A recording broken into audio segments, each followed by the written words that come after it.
दिन धरी गोवर्धन मठ पुरी पीठर भागवत भवन में पीठ परिषद अंतर्गत आदित्य बाहिनी और आनंद बाहिनी प्रादेशिक स्तरीय कार्यकारिणी अनुष्ठित हो जाइछि।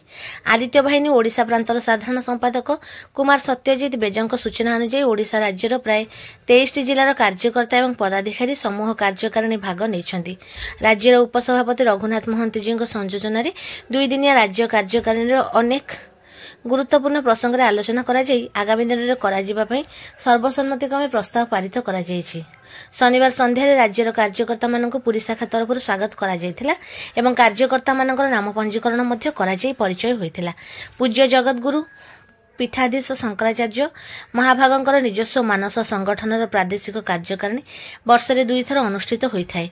यही क्रम 2 दिनिया कार्यकारिणी को आनुष्ठानिक भाव रविवार पूर्वाह्न दंडीस्वामी वन वैभावरण्य सरस्वती प्रदीप प्रज्वलन पूर्वक उद्घाटन करथिले। सोमवार समय प्रभात फेरी और कीर्तन कराई दिवसटी आरंभ करा जायथिला। प्रातः 5 घटिकार 6 घटिका प्रभात फेरी, 6 घटिकार 8 घटिका मठ परिसर में कर सेवा कार्य, 8 घटिकार 10 घटिका नित्यक्रम और जलपान, 10 घटिकार कार्यकारिणी बैठक आरंभ होता। राज्य सभापति पंडित मातृप्रसाद मिश्र अध्यक्षतार प्रदीप प्रज्वलन और संगठनर पताका उत्तोलन पर राज्य उपसभापति रघुनाथ महांत स्वागत भाषण और पदाधिकारी मानकर परिचय प्रदान करथिले। पर ब्रह्मचारी कैलाश जी गोवर्धन पीठ और गुरु परंपरा विषय मार्गदर्शन करने सह राज्य अध्यक्ष पंडित मातृप्रसाद मिश्र महाभाग कार्यकर्ता चयन प्रशिक्षण और नियोजन विषय आलोचना करने सह किपरि आगामी दिन में भारतवर्ष हिंदू राष्ट्र घोषित हेबो एवं आम मानकर कर्तव्य और दायित्व संबंध में आलोचना करथिले। परे परे 5टी विभाग को नहीं बैठक अनुष्ठित होइथिला।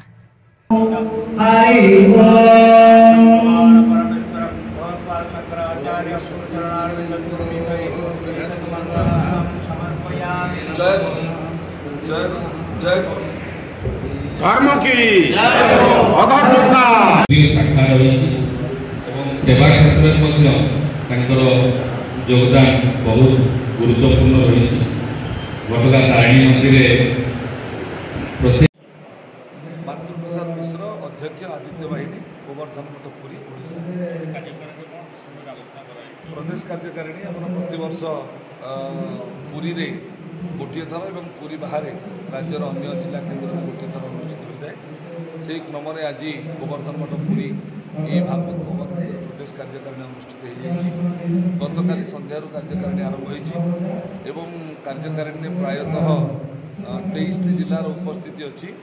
प्रदेशर कार्यकारिणी आम सदस्य संख्या होती 65 सदस्य संख्या प्राय 53 जन सदस्य उपस्थित अच्छा। 12 जन सदस्य अनुपस्थित अच्छा। आनंद बाहिनी 2 जन सक्रिय कार्यकर्ता उपस्थित अच्छा।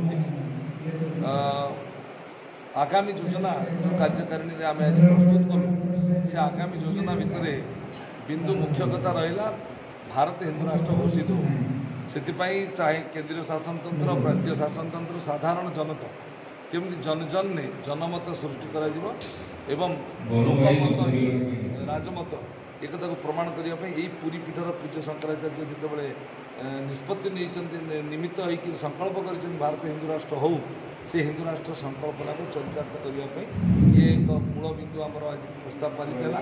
प्रस्ताव पारित करागला आम जो सेवामूलक कार्यक्रम करुचु संगठन वर्षतमा विभिन्न शाखा स्तर ओडिशा रे प्राय आमर 69टी शाखा अच्छी एवं 29 जिलार संगठन काम करुच्ची।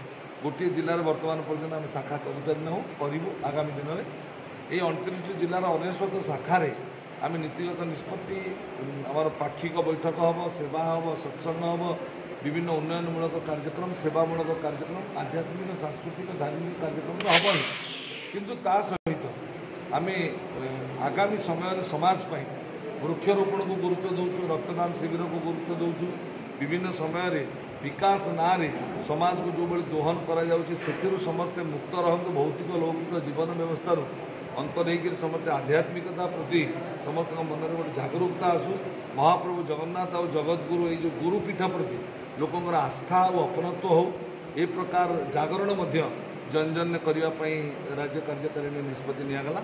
विभिन्न मौलिक बिंदु एवं शाखा सदस्यता केमती शाखा अभिवृद्धि घटो आ सदस्य संख्या अभिवृद्धि घटो। वर्तमान समय आम ओडिशा रे प्राय 10,000 अधिक सक्रिय कार्यकर्ता आदित्य बाहिनी पीठ परिषद आनंद बाहिनी ना अच्छा।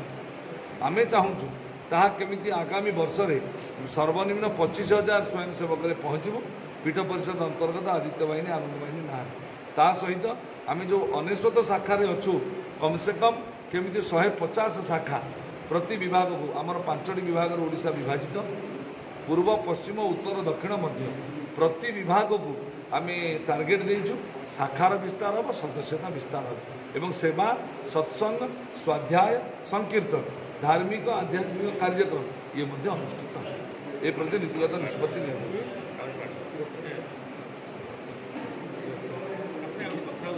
जानते कैलेंडर प्रांतीय जो द्वंद्व सृष्टि होती है द्वंद्व को नहीं